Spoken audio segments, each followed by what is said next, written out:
Soul Land 5 the rebirth of Tang San के इस episode की शुरुआत में हम देखते हैं कि इस ब्लेसिंग स्टोन के नेकलेस की जो कीमत होती है, मतलब कि इसकी जो बोली लग रही थी वो 11,000, 12,000, 20,000 एलिमेंटल कॉइंस तक पहुंच जाती है। और इन बोलियों को इस तरीके से बढ़ता देख के टांगसन भी हैरान होता है और मन में कहता है कि यहाँ पे सिर्फ ये दो ही जने जो कि इसके ऊपर बोलियां लगा रहे हैं और ये दोनों ही एम्परर लेवल के पावर हाउसेस होने चाहिए। और अब कोई हैरानी नहीं हो रही है जो ऐसे ट्रेजर को ऑक्शन के लिए लाया गया है। और जहाँ तक है ऐसा इसलिए है क्योंकि इन दोनों ने ही हेवनली फॉक्स पैलेस से इस ट्रेजर के लिए कहा था और इस वजह से heavenly fox great demon emperor भी डिसाइड नहीं कर पा रहे थे कि इन्हें इस चीज को किसे देना चाहिए और इसलिए ही इन्होंने इस ट्रेजर को ऑक्शन में भेज दिया। और तभी एम्परर एक कहता है कि 25,000 एलिमेंटल कॉइंस और ये दूसरे बी एम्परर से कहता है कि क्या ऐसा करना जरूरी है। तो ये जो बी एम्परर होता है ये कहता है कि 30,000 एलिमेंटल कॉइंस। अब जब हम लोग यहाँ पे आ ही गए हैं तो ऐसा तो बिल्कुल भी नहीं हो सकता है कि हम इतनी आसानी से पीछे हट जाएं और ये ट्रेजर मुझे अपने डिसिपल के लिए चाहिए जो कि 9th रैंक के पीक पे है। और इन दोनों की लड़ाई को देखकर टांगसन भी हैरान परेशान होता है और मन में कहता है कि ये दोनों एम्परर्स तो सबके सामने ही बहस करने लगे और वैसे भी इसका मेरे साथ कोई भी लेना देना नहीं है, तो मैं बस इन्हें ऐसा लड़ता देख के मजे लेता हूँ। और तभी एम्परर 31,000 की बोली लगाते हुए कहता है कि भूलना मत कि heavenly fox great demon emperor ने कहा था कि फाइनल ट्रांजैक्शन को तुरंत ही पे करने की जरूरत होगी, तो क्या तुम्हारे पास इतने सारे एलिमेंटल कॉइंस हैं। तो ये बी वाला 32,000 की बोली लगाते हुए कहता है कि ये चीज तो तुम पे भी लागू होती है। और इन दोनों की ऐसी बहस को सुन के टांगसन भी अब थोड़ा परेशान होते हुए मन में कहता है कि इन दोनों में से तो कोई भी पीछे हटने के लिए तैयार नहीं है। क्या ये दोनों ही यहाँ पे लड़ना शुरू करने वाले हैं? मुझे तो नहीं लगता कि ऑक्शन हाउस इन्हें ऐसे यहाँ पे लड़ने देगा। और तभी अचानक से एक काफी भारी भरकम आवाज आती है और वो कहती है कि 50,000 एलिमेंटल कॉइंस और अगर यहाँ से किसी ने दोबारा बोली लगाई तो वो इस क्रिस्टल का दुश्मन होगा। और जैसे यह आवाज पूरे ऑक्शन हाउस में गूंजती तो यहाँ पे सन्नाटा सा छा जाता है और इस आवाज को सुन के तो टांगसन भी काफी ज्यादा हैरान होता है और मन में कहता है कि यह आवाज तो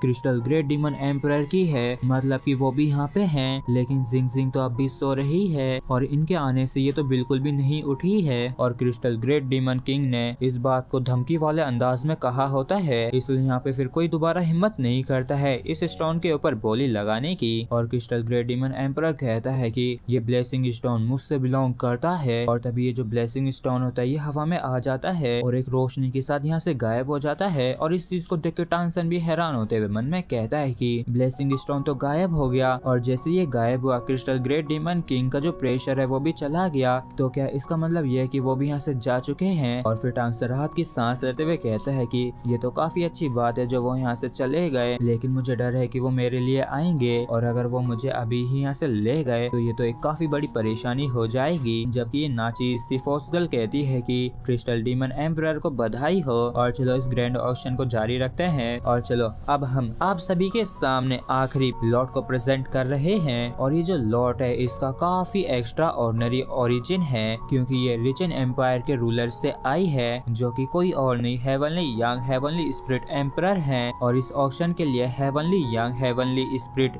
एम्परर ने खासकर एक पंखुड़ी दी है फेरी सनफ्लावर से और इस फूल की पंखुड़ी के अंदर से काफी गजब का ऑरा निकल रहा होता है और पलक झपकते ये पूरे ऑक्शन हाउस में फैल जाता है। और इस चीज को देख के टांगसन मन में कहता है कि ये तो heavenly young heavenly spirit emperor की एक पंखुड़ी है जो कि स्पिरिट एम्परर्स में सबसे ज्यादा स्ट्रॉन्गेस्ट एम्परर है और ये स्पिरिट क्लैन की फर्स्ट ब्लड लाइन की पावर है। और सच में मेरी काफी ज्यादा इच्छा है इसे हासिल करने की, इसलिए चलो मुझे इसे टच करने दो। और तभी ये फोक्सगर्ल टांगसन के सारे अरमानों को तोड़ते हुए पानी फेरते हुए कहती है कि इस लॉट की शुरुआती प्राइस 10,000 एलिमेंटल कॉइंस है और हर एक बोली 1,000 एलिमेंटल कॉइन से ही बढ़ेगी। और इतनी बड़ी बोली को सुनते टांगसन के सारे अरमानों पे पानी फिर जाता है और जैसी बोली लगना शुरू होता है तो सभी लोग 10,000 15,000 एलिमेंटल कॉइंस की बोली लगाने लगते हैं। और तभी वो जो पहले एम्परर्स लड़ रहे थे उनमें से एक कहता है कि क्या तुम आज जानबूझकर मुझसे पंगा लेने की कोशिश कर रहे हो। तो दूसरा एम्परर कहता है कि आखिर कौन ही होगा जो कि हेवनली स्पिरिट एम्परर का ट्रेजर नहीं लेना चाहता होगा और इस चीज का हमारे रिलेशनशिप के साथ कोई भी लेना देना नहीं है। और इन दोनों को वापिस से लड़ता देख के टांगसन मन में कहता है कि ये दोनों एम्परर्स तो वापिस से एक दूसरे से लड़ने लगे। लेकिन तभी इन दोनों एम्परर्स की इस लड़ाई के बीच में एक और एम्परर कूद पड़ता और वो कहता है कि आज तो यहाँ का माहौल काफी बढ़िया लग रहा है, तो मैं भी तुम लोगों को ज्वाइन करता हूँ। और फिर ये तुरंत ही 20,000 एलिमेंटल कॉइंस की बोली लगा लगा देता है और एक और एम्परर को यहाँ पे आते हुए देख के टांगसन काफी हैरान होता है। और तभी एक एम्परर गुस्से में कहता है कि वो हेवनली यांग तो कितना ज्यादा गरीब है, उसे तो सब कुछ बेच देना चाहिए और क्या उसके यहाँ पे बेचने के लिए और ज्यादा पंखुड़ियां नहीं हैं। तो दूसरा कोई कहता है कि तुम क्राउन्ड अर्थली यिंग के अंडर में रूल्स को नहीं तोड़ सकते हो। और जैसे Tang San earthly Ying heavenly spirit emperor को सुनता है जो कि सेकंड स्ट्रॉन्गेस्ट एम्परर है स्पिरिट क्लैन का, तो इसके और भी तगड़े होश उड़ जाते हैं। और ये जो यिंग एम्परर होता है ये तुरंत ही कहता है कि मैं 1 लाख एलिमेंटल कॉइन्स की बोली लगाता हूँ और अगर तुम में से कोई भी इससे ज्यादा ऊंची बोली लगा सकता है तो तुम बेशक इसे ले सकते हो। और इतनी बड़ी बोली को सुन के टांगसन के भी पसीने छूट गए होते हैं और ये मन में कहता है कि तुम अमीरों में भी कुछ ज्यादा ही अमीर हो। और इन सभी को ऐसा लड़ता देख के ये फॉक्स गर्ल भी परेशान हो जाती है। लेकिन तभी एक और डरावनी आवाज गूंजती है और वो कहती है कि बहुत हो गया, सभी लोग शांत हो जाओ। क्या हमें ग्रैंड ऑक्शन का इस तरीके से तमाशा बनने देना चाहिए, इसलिए प्लीज सभी शांत हो जाओ। और इस आवाज को सुन के टांगसन और भी ज्यादा परेशान हो जाता है और मन में कहता है कि अचानक से कितनी ज्यादा तेज धड़कनें बढ़ गई और क्रिस्टल ब्रांड भी हट चुका है, मतलब कि जिंग जिंग नींद से उठ गई है। और तभी जिंग जिंग लाइट की एक लेयर को एमिट करती है जो कि टांगसन को पूरी तरीके से घेर लेती है और ये जो इतनी ज्यादा तेज धड़कनें थी ये तुरंत ही गायब हो जाती हैं। और टांगसन मन में कहता है कि ये जो आखिरी में आया था ये पक्का heavenly fox great demon emperor था और तो और वही ग्रैंड ऑक्शन के इंचार्ज भी हैं। और वैसे तो उनका कल्टीवेशन लेवल सबसे हाईएस्ट नहीं है लेकिन पावर के मामले में वो पूरे एंसेस्ट्रल कोड के अंदर नंबर 1 है। और तभी heavenly fox great demon emperor कहता है कि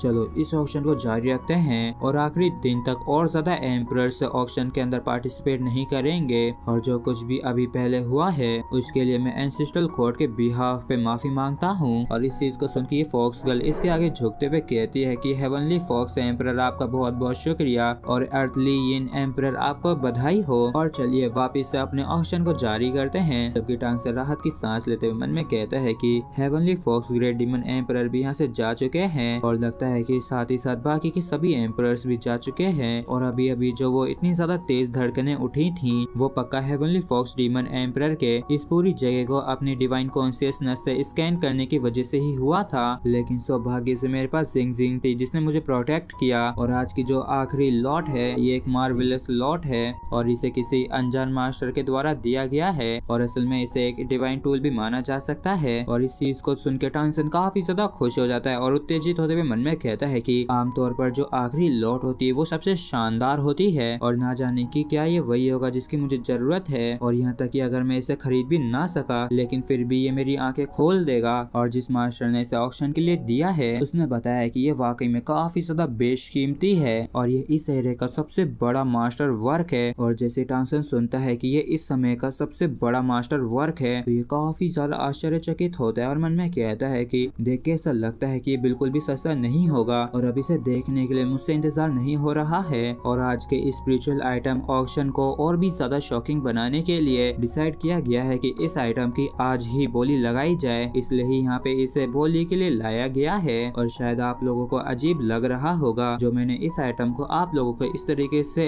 इंट्रोड्यूस करवाया है। और वैसे तो ये सिर्फ एक 9th लेवल ऑक्शन आइटम है लेकिन फिर भी इसकी जो एग्जिस्टेंस है वो काफी बड़ी है। और अब आप सभी लोग ही अपनी कुर्सी की पेटियां बांध लीजिए क्योंकि अब मैं आप सभी को इस एरा की सबसे बड़ी खोज को दिखाने वाली हूँ। और जैसे ये फॉक्स लाल कपड़ा हटाती है तो हम एक एरे डिस्क को देखते हैं जिसको देख के टांगसन का मुंह पूरा उतर जाता है, मतलब कि इसके सारे अरमान ठंडे पड़ गए होते हैं। और ये कहते हैं कि मैंने बिल्कुल भी नहीं सोचा था कि ये मेरी ही डिस्क होगी। और इसी के साथ फ्रेंड्स हमारा ये एपिसोड में यहीं पे खत्म होता है। अगर आप लोगों को वीडियो अच्छा लगा हो तो प्लीज चैनल को सब्सक्राइब और वीडियो को लाइक करना बिल्कुल भी ना भूलें। Thank you.